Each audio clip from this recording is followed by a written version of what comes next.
Dan Ryan. Bienvenido, Dan. Thank you. We're explaining that we've been having special elections now for 2 years. You know, with the Senate, we have Elizabeth Warren is now our senior senator, and that, of course, have made there's like a domino situation, and now an opportunity to elect a representative for the area that is Chelsea and Charlestown. A lot of Chelsea and all of Charlestown. So, Dan, will you introduce yourself? Tell us a little bit about yourself and your experience. Sure. My name is Dan Ryan. I grew up in Charlestown. I've lived there 45 years of my life, except for 4 years where I lived in Washington, D.C., working for Congressman Mike Capuano and from 1999 to 2002. And before that, I worked for the Charlestown Boys and Girls Club, where some folks from the Chelsea Boys and Girls Club, before their building was built, would come over and use our gymnasium and our swimming pool. And then, I got into the political job with Congressman Capuano. I've been doing that for 14 years. And I also have represented for the congressman both Charlestown and Chelsea. So I have a long history with both neighborhoods. And I am now with my wife raising 3 children in the community I grew up in. In fact, the same street almost that I grew up on. My backyard now touches the backyard of my parents' house where I grew up. So I didn't move too far, but I understand my neighborhood very well. I understand Chelsea very well, and I'm getting to know it even better in the last few weeks. Well, one of the things is the wife speaks perfect Spanish.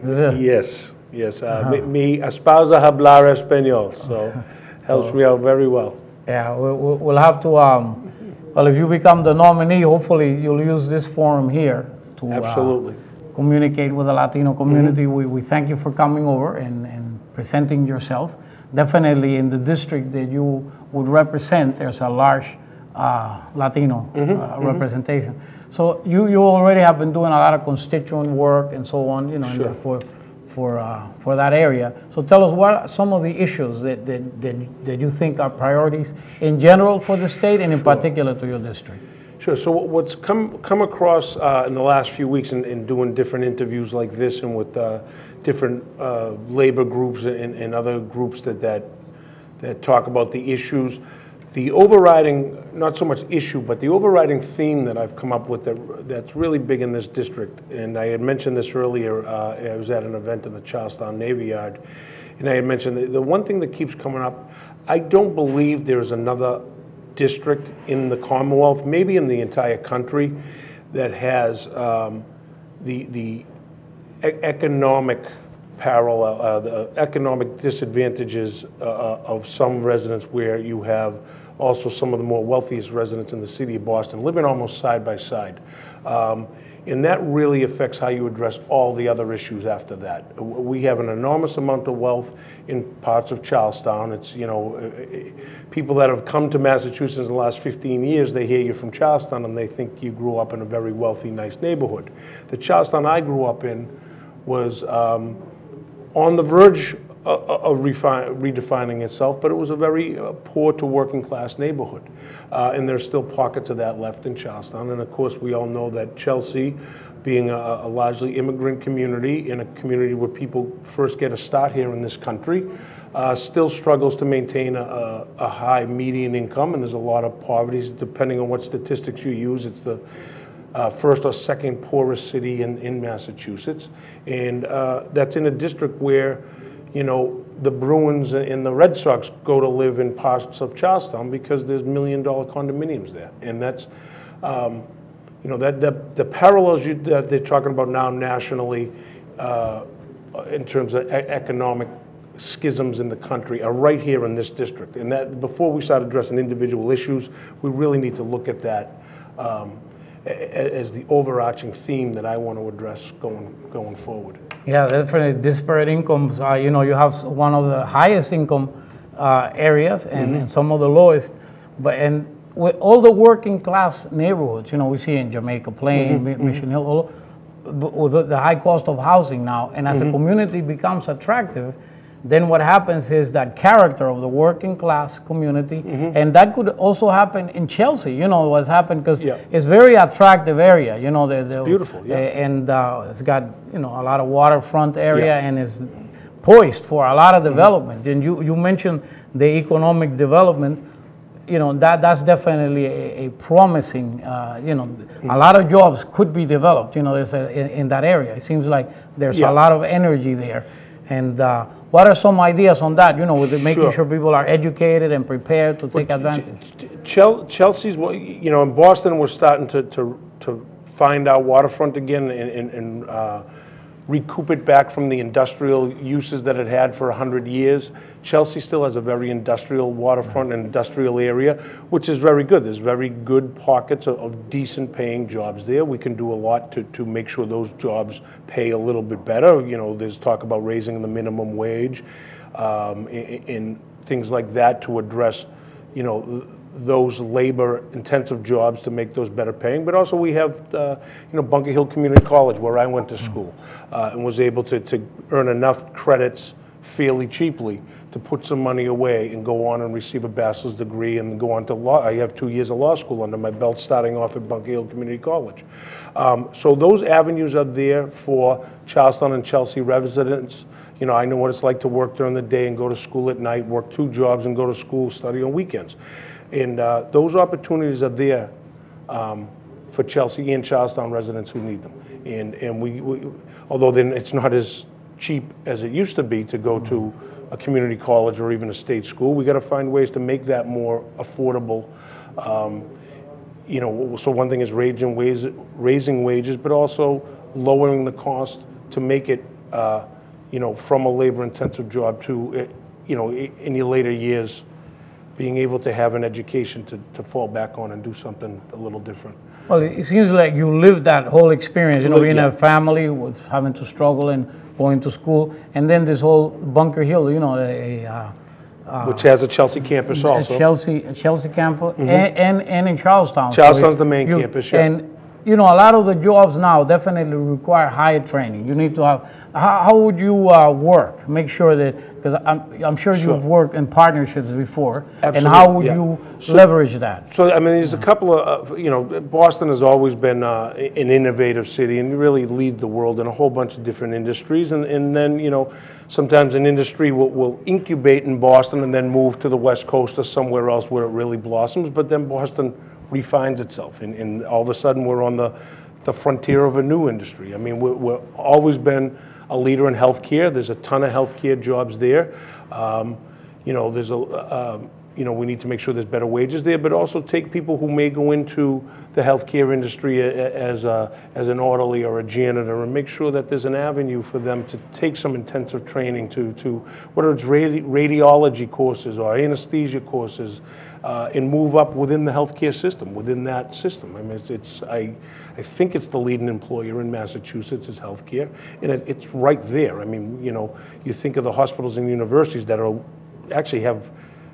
Mass General Hospital Partners Hospital has a huge footprint right in Charlestown, and also has a major health center in Chelsea with Bunker Hill Community College within walking distance. That is, you know, not just education opportunity and health opportunity, but it is a field that of different levels of careers that people could have for their entire life. You know, in that district in particular, you have a lot of maritime opportunities. You know, there's a lot of the maritime traffic that goes through some of the bridges there that comes in. And also we've heard lately the salt issue, you know, with the salt piles. So there's, like you said, a number of industrial. What are some of your ideas on how you can make sure that some of the needed services happen and then the right development happens? What are some of the interactions? So a few things that are going on. I don't actually understand the state law as much as the federal law, because I spent 14 years working with the congressman.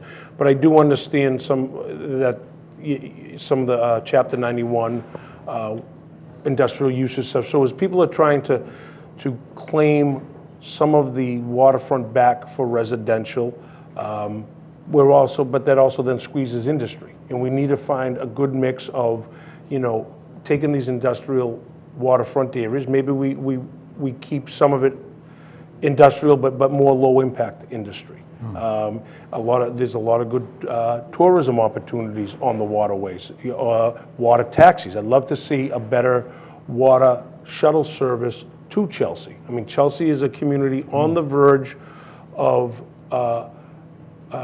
gentrifying the way that Charlestown did, and then you have a whole nother set of issues that then you end up with just richy and poor, or you try not to.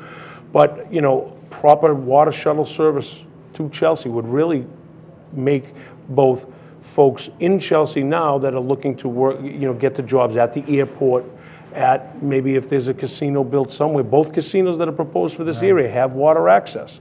So that is not just to get tourists to the casinos, but also to get working people to those jobs, and not just casino jobs. I don't want to say that that's what we're looking for, but whatever jobs end up on the waterfront. Well, clearly that area has a lot, and you mentioned also tourism, which is one of our largest industry in the city, and definitely Charlestown plays a big role. We know the Bunker Hill, Battle of Bunker Hill, and also the Battle of Chelsea Creek. I know my Chelsea history too. We had a little battle over there. Lots of historical sites there, and then also you've had a lot of experience with reclaiming different use with the Charlestown Navy Yard and so on. So a lot of, and you said a lot of these working families, making sure that there is housing opportunities, and that it remains, a community where it takes into consideration we need, a diverse type of city that is accommodating and not become like you start gentrifying. Some progress is good, and valuation and lots of these things, but it has to be done in a planned way, because there's a lot of seniors that have housing, and then if their property, the value goes up, even taxes become impossible. Exactly. So that's where the job of the representative and the people that make the decisions are very important. We got to start to get more creative around the housing stuff. There's a lot of talk in the mayor's race about some tax credits that are 30 years old and they're still given away to major developers, and maybe they don't meet the same goals as they were designed for. In enforcement of tax credits, like, let's take a look at some of the tax credits. Are they creating the type of housing they were intended to create 30 years ago?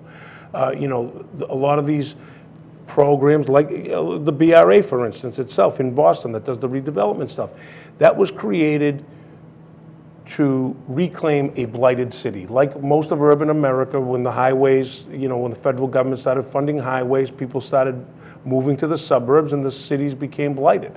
The BRA was created to remove some of that blight. Well, then what's its role now? If places like Charlestown have turned over and is no longer in, you have tax credits in place to take care of blight, and the blight is gone, what do we now do with those tax credits? Is it to build, like you're saying, the middle income housing in the different levels of housing? Because that's what I think it's important. It's not affordable housing, but different levels of housing. And we were able to do that in Charlestown about 10 years ago. Some friends of mine who wanted to stay in the city, some of them had to because of residency requirements.